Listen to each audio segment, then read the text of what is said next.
Hello world! Welcome back to another Hack the Boost CTF 2022 write-up video. In this video, we'll be walking through a couple of the web challenges from the CTF. Let's get into it. So we're going to start off with evaluation deck, and I already have the Docker spawned, so we can go ahead and take a look at it. And you're going to be flipping these cards here, and let's go ahead and do an inspect. Go to network, and when we flip it, we're going to notice that it does a call out to get health. And if we click on that, we can see that it's an API call. Okay, and if we look at the request, we can see that there's attack power, current health, and operator. So if we were to resend this, we can see that it's in the format of JSON. So we may need to overwrite this data and pop out our flag based off of how we overwrite it. So let's go and look at the source code that they gave us. Evaluation deck. And then, so here's the flag outside here. So we need to probably read from /flag.txt once we figure out what's going on here. And then we're gonna go to application, blueprints, and routes. And then if we take a look here, in fact, I'll bring that over here. And this over here. You're gonna notice that this is where it's grabbing our health, attack, power, and operator that you see here. Okay, and if you look even further, it's compiling it right here and then executing that compiled code. So we can probably inject this value right here. So all it's doing is it's defining a result variable, current health, operator, and then attack power. Attack power and current health are integers, so we won't be able to change those, but operator isn't. So we can probably write a string into that with a command.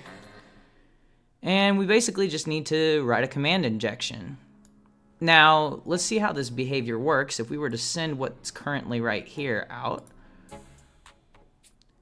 a response is a message of 165, which appears to be our current health added to our attack power. If we try to do it again, yeah, we get the same message. What if we try to modify it? Let's change this to a 45. Then yeah, see, it's just the current health added to the attack power. Okay, so let's go ahead and start writing our injection. And I'll move this over here so we can see it better.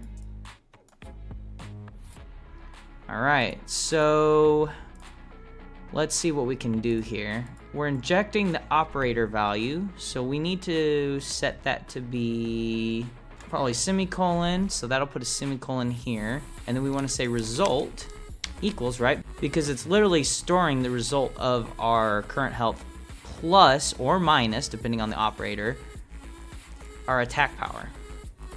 So result equals, and then we're just gonna say open //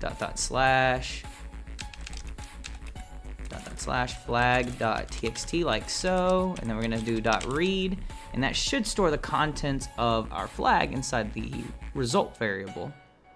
And then we're gonna go ahead and throw in an extra semicolon just in case, because I think that it's gonna be messed up by this portion right here if we don't do that. So this should work. Let's go ahead and send that. And it did. There's our flag. Code injections are great. So we'll copy that, paste it in, whoops, and submit. All right, let's move on to Spookifier. Close that. Let's go to it in our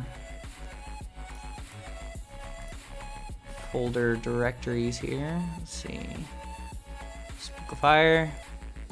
Okay, so the file we're going to be interested in for this one is going to be in, well, actually, let's go ahead and take a look at it. All right, so it says name Spookifier. So if we type something in here, it's going to give us it back in different fonts. All right, so let's go and look at util.py. And what you'll notice here is if we scroll down, it's generating a render. Okay, and then it's returning that generated render. And if it's rendering a template, that means it's might be susceptible to server-side template injections, or SSTI.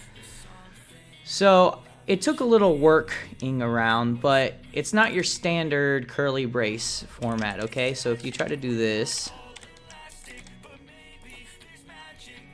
it's just going to print out whatever you put in there. And that's because different templates run off a different engine, so you have to determine which engine it is. Luckily, we know the engine because it says it up here, mako.template, so it's going to be running off the Mako engine, which means you need to write your injection like this instead, with a $sign at the beginning, and then only one set of curly braces. And now if we spookify it, we'll see it returns 49. Okay, cool, so we know that works. So now all it is a matter of figuring out what we need to put in here to get our flag. And we saw that our flag is also up here in /flag.txt is where we would reference. So let's just try doing like we did in the first web challenge. Open /flag.txt like so, and then .read. And that should pop out our flag. And it does. Let me maximize that so we can see it. Template injection is spooky is our flag. So we'll copy that, paste it in, and submit. Alright. That's all I saw for these web challenges. So if you enjoyed the video, drop a like and subscribe to the channel to show your support. Turn on post notifications to get regular injections of cyber content directly into your feed. Check out our Patreon, join our Discord, and follow us on Twitter.